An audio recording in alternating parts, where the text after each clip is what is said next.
अल्लाह तबारक व तआला जल्ल शानहू असा के रब जी जो सो घर मंझा 24 कलाकनि में 5 दफ़ा सॾ थे। घणा दफ़ा सॾ थे?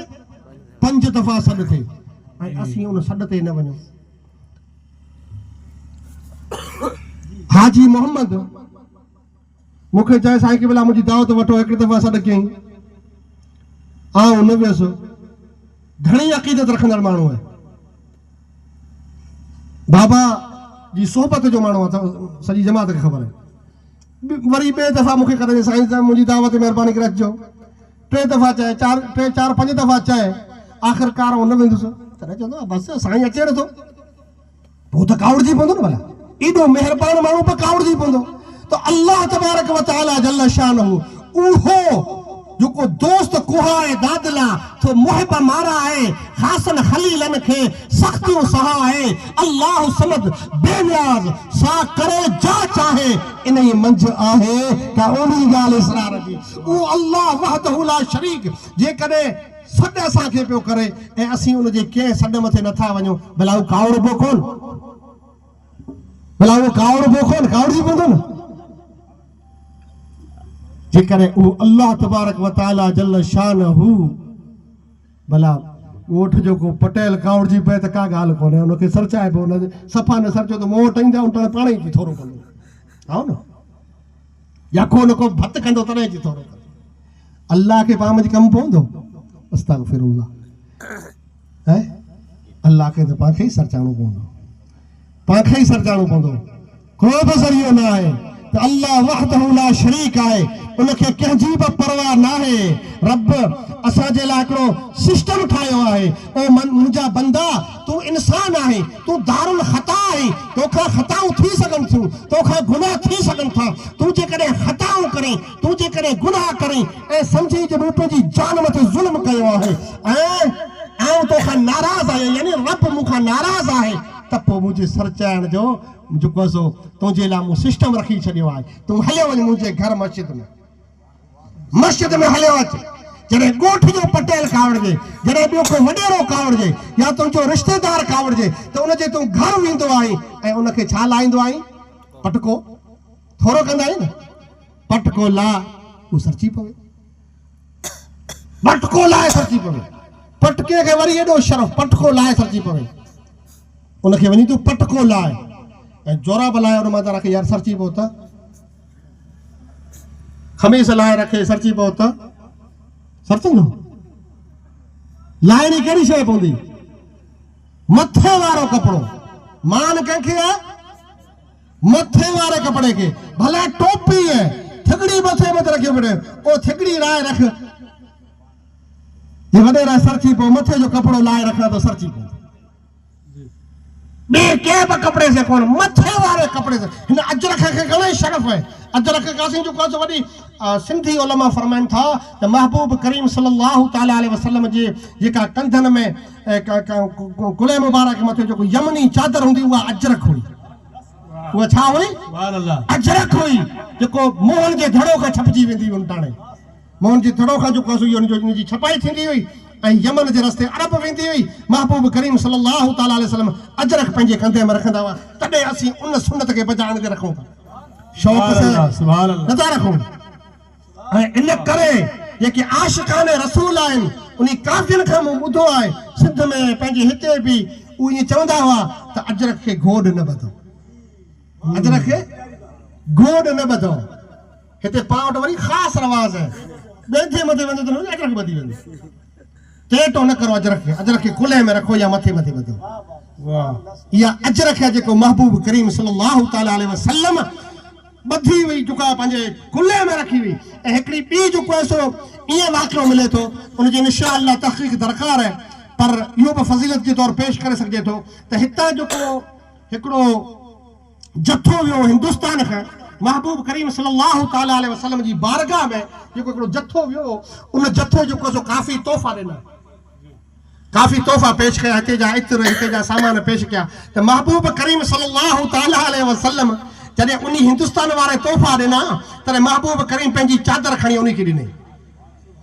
कंधे मथे हुई, कंधे मथे जेका शइ हुई यमनी चादर, उहो खणी उन हिंदुस्तानी जो जेको अमीर हो उनखे ॾिनई तॾहिं उन छा चयो या रसूल अल्लाह ही छा आहे जी यानी मूंखे छो था ॾियो पाण चओ न हींअर मुड़ुस खणी बोले साईं ई छा हा तॾहिं हुन चयो या रसूल अल्लाह ई छा आहे तॾहिं पाण फरमाए हाज़ा अजरुक वाह क्या बात छा फरमायो हाज़ा माशाअल्लाह अजरुक ये तेरा अजर है या रसूल अल्लाह सुभान अल्लाह माशाअल्लाह हाज़ा अजरुक ये तेरा अजर है ये तेरी मजदूरी है वाह ये तुझी मजदूरी है उन ज़हन में इहो नालो रखियो उलमा सिंधी फरमाइनि था इन खां महद अजरख जो नालो अजरख कोन हूंदो अजरख जो नालो अजरख नालो कोन हो उन उहो जेको आहे सो अखर ज़हन में रखियो उहो तोहफ़ो महबूब जो खणी घर पंहिंजे अची हिते हिंदुस्तान पुॻो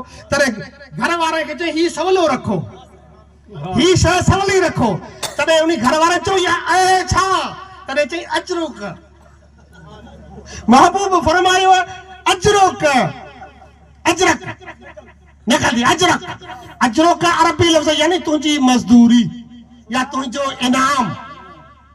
इनाम हा तॾहिं जेको इहो नालो पई हलियो पोइ उनखे जे पुछो ही छा अजरक अजरक अजरक हाणे नालो पई हलियो अजरक इहो अजरक जेको हिन जो नालो हिन कपिड़े जो रखियो वियो आहे ई नालो मदीने वारे रखियो आहे सुभान अल्लाह माशाअल्लाह असीं तॾहिं हिनखे इज़त ॾियूं था बहुत प्यारी बात बोली तॾहिं हिनखे मथे ते रखूं था तॾहिं हिनखे कंधे मथे रखूं था तॾहिं हिनखे इज़त बख़्शूं था इनखे हेठां न पायो जेकॾहिं असांखे अल्लाह जे महबूब जी जो इश्क आहे बहरहाल इहा ॻाल्हि बोले किथां खां अची हुई ॻाल्हि ख़तम करियो अलाए किथां खां एॾां अची हुई ॻाल्हि बहरहाल दुरूद पढ़ो त वक़्तु करियो अल्लाहुम्मा सल्ली अला सय्यिदिना व मौलाना मुहम्मद व अला आल सय्यिदिना मुहम्मद व बारिक वसल्लम हां असर जी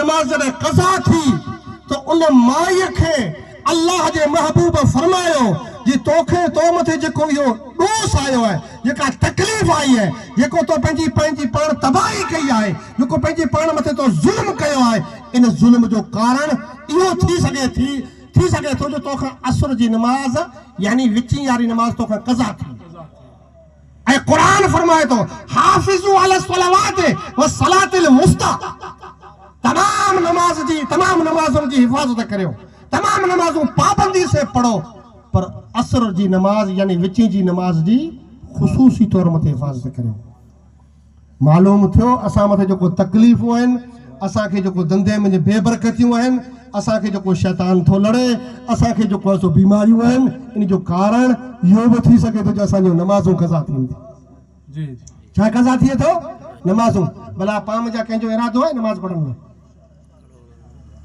नमाज पढ़ण इरादो आहे सुभान अल्लाह अल्लाह के पाबंदी अता फरमाए माशाअल्लाह नमाज अहिड़ी शइ आहे माशाअल्लाह सुभान अल्लाह अच्छा मूं ॻाल्हि पे कई त जॾहिं कोई पटेल नाराज़ थी वञे त कहिड़ी शइ रखूं पटको लायूं ई अजरक एॾी वॾी अहमियत वारी आहे इहा अजरक बि थोरे तौर कोन थी रखिजे थोरो जेकॾहिं करिणो त मथे जेकॾहिं अजरक बदले त पोइ ठीकु आहे न त पटको साफ़ो टोपी जेको मथे बदले उहो उनखे लाहे रखिबो तॾहिं उहो मञी वेंदो हले जोराब लाहे उन मथां रखूं खमीज़ वग़ैरह कोई भी कपिड़ो रखूं कोन मञींदो कारण कहिड़ो आहे कारण ही आहे रब फरमायो आहे ओ मुंहिंजा बंदा जॾहिं तोखां दुनिया वारा नाराज़ थियनि जॾहिं दुनियादार नाराज़ थियनि जॾहिं वॾेरा नाराज़ थियनि जॾहिं दुनिया वारा नाराज़ थियनि तॾहिं तूं मथे वारो कपिड़ो लाहे उन मथां रख तूं सरची पवनि ऐं जॾहिं तोखां आऊं रब नाराज़ थी वञा नाराज़ थियां तोखे लॻे जे मुंहिंजो रब नाराज़ आहे त मथे वारे कपिड़ो न बल्कि ख़ुदि मथो मुंहिंजी बारगाह में झुकाए खुद मथो झुकाए मथो मुझी बारगाह में रखता हूं सरजी पवा रब के सर चाणो है त मथो उनजी बारगाह में रखो जे करे गोठ जेके माण्हू के सर चाणो है त पटको उनजी बारगाह में त अल्लाह तबारक व तआला जल्ल शानहू के असी राज़ी करियूं ऐं राज़ी करण जो असां वटि 5 ॾींहं में यानी 24 कलाकनि में अल्लाह ताला 5 दफ़ा मौक़ो ॾे थो जो मुंहिंजा बंदा तोखां ख़ताऊं थियनि थियूं तूं ख़ताऊं करीं थो इन ख़ताउनि जो जेकर तोखे अहसास आहे त पोइ हलिया मस्जिद में मथो झुकाए ऐं राज़ी थी वल अस्र इन्नल इंसान लफी खुस्र, ज़माने जो कसम, ज़माने जो कसम, इंसान खसारे में जाए। पर उहे जिन नेक अमल कया, जिन ईमान आंदो ऐं नेक अमल कया। हिकिड़ी लास्ट में हदीस शरीफ़ समझां तो मिशकात शरीफ़ जी, उन जी सख़्त ज़रूरत है। उन खां पोइ पंहिंजी ॻाल्हि ख़तमु करियां थो। महबूब करीम सल्लल्लाहु ताला अलैहि वसल्लम इरशाद फरमायो, हज़रत मुआज़ बिन जब्बल रज़ी अल्लाहु ताला अन्हु खां रिवायत आहे, हज़रत मुआज़ फरमाए थो त महबूब करीम सल्लल्लाहु ताला अलैहि वसल्लम फरमायो, इन शैतान ज़ेबुल इंसान, इन शैतान ज़ेबुल इंसान का ज़ेबिल गनम। शैतान इंसान जे लाइ भेड़ियो आहे, ईअं ई भेड़ियो आहे जीअं बकरियुनि जे लाइ भेड़ियो हुजे, बकरियुनि खे भेड़ियो खणे वञे थो न, ईअं ई इंसान जे लाइ शैतान भेड़ियो आहे। याख़ुज़ु शाज़ता वल क़ासियता वन नाहियता, इहो भेड़ियो शिकार कंहिंजो करे थो? बकरियुनि में हिकिड़ी जेको पंहिंजी रेवड़ बकरियुनि जे वॻ खां नफ़रत करे अलॻि हले थी, नफ़रत त कंदे जमात सां नथी हले, अलॻि थी हले, नफ़रत करे उन गिरोह खां ॿाहिरि थी हले, उन खां हिकिड़ो त उहो शाज़त आहे, शाज़ आहे, उनखे झलींदो। या कासियत आहे, वीचारी नफ़रत त नथी करे, पर जेको वॻ हले थो, जेको रेवड़ हले थो, ॾिसे थी इन में घास सुठो नथो मिले, पासे में हलां त हेॾां हिकिड़े पासे अणाओ अणाओ घाह चरां, सुठो सुठो कख चरां, खोराक जड़ा मथे हेॾां हिले हिकिड़े पासे हली चरां, त उनखे बि भेड़ियो शिकार करे थो। ऐं टी वरी बकरी भेड़ उनजो शिकार थी, उहा कहिड़ी? वन नाहियत, उहा नको त नफ़रत थी करे पंहिंजे रेवड़ सां, नको लालच थी करे, उहो सुस्ती करे सफ़ा पुठियां थी हले, हरा हरा बीमार तरह सुस्ती करे पुठियां हले, वॻ खां पुठियां रही वञे, उनखे बि भेड़ियो खणे वञे।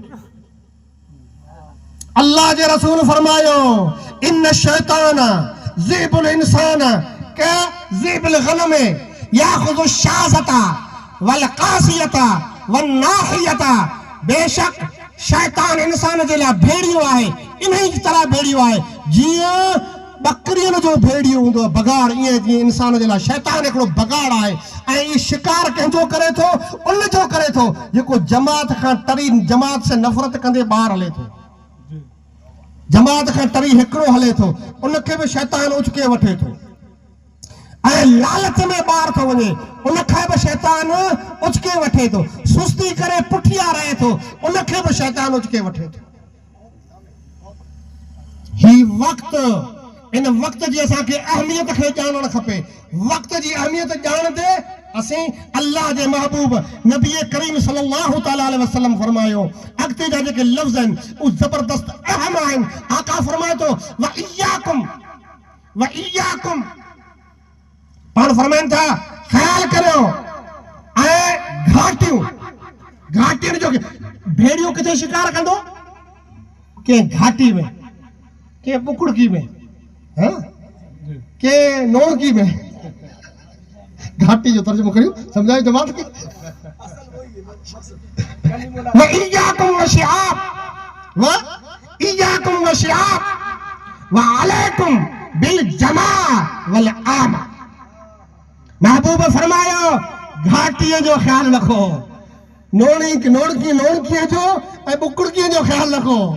किथे किथे नोड़कीअ में किथे ठाहिया वेठा आहिनि, शिकार करनि था, उन जो ख्याल रखो, इशारे में समझो, उन जो ख्याल रखो। ऐं जमात सां गॾिजी हलो, पंहिंजे गुरोह सां गॾिजी हलो, टरो न।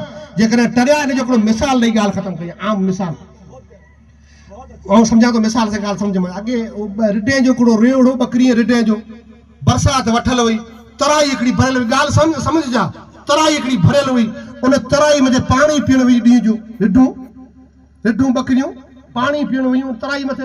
हाणे पाणी पी हिकिड़ी रिड जेको आहे सो उहा हुन बकरी हुन पंहिंजे रेवड़ सां ठही कोन थिए, पोइ अलाए नफ़रत कई, उहा कासिया हुई या नाहिया हुई या पोइ वह शाहजा हुई इन टिनी किस्म में हिकिड़ी उहा यानी नफ़रत थे कई या सुस्ती से रही थे या पोइ जेको आहे सो लालच जे हिसाब से पाणी ई लुड़ पीए थी ऐं सुठो पिया बी रही पुठियां रिढूं कुल पाणी बाणी पी वग रवानो थियो धड़ार बि रिढे जो रेढार उहो बि रवानो थी हाणे हीअ अकेली वञी पाणी पीअण वई टिपो ॾेई पाणी जे पासे में वई गप खणी हुई चई हितां आऊं पाणी पियां ही पाणी हितां लुड़ कोन्हे ॿियनि ॿकरियूं रिढूं पाणी बिगाड़े वियूं हितां सुठो पाणी आहे उन पाणी जी लालच में उतां टिपो ॾे वई उन गप में गची वई पग ॾाढा थी विया ताणे लो थी हाणे वग त वियो हलियो रिढ पूरी कोशिश कई पर निकिरी न सघी घणी देर थी काड़ो त पियो गिदड़ किथां घुमंदो आयो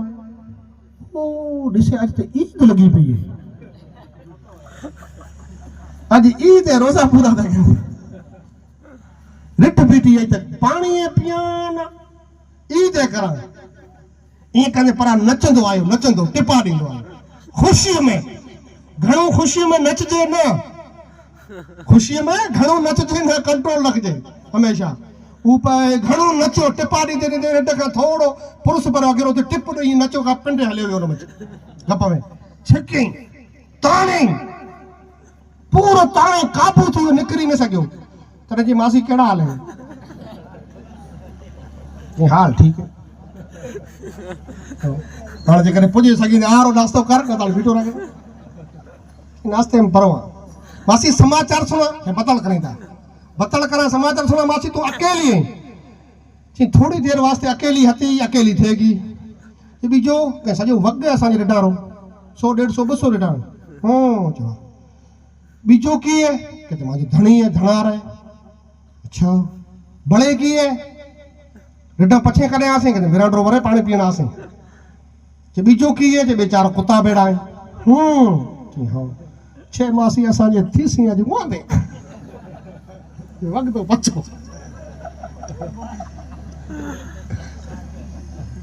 समझो गाली में समझो ये सिर्फ लतीफो कौन है समझो वक्त जी नजाकत के समझो अक्लमंदारा यक इशारा काफी अस्त आए हाणे बहरहाल बेचारो गिदड़ तो ते फसी वही रहो आए शाम जो रिढूं आयूं पो तो पाखे खबर है गिदड़ जी केड़ी हालत थी रिढ के धणी कठी ऐं गिदड़ मथे कुत्ते खे छड़ी केड़ो हाल कयो हूंदो पर हिकड़े दफ़ा उन रिढ गलती कई उनखे एहसास थियो जे जेकॾहिं वग मंझ रहा वग भेड़ी हलाया त पोइ इहो ॾींहुं मूंखे ॾिसणो न पिया वग से भेड़ी रहा न वग से नफरत करिए हा न वग से लालच करे अलग पानी पीने की कोशिश करिए हा न कमजोर थी पुठिया सुस्ती करिए हा वग जी पानी पीतो जेड़ो मिलियो वग से गड पी ए भेड़ी भेड़ी हली वना त दुश्मन जे हथे न चढ़ा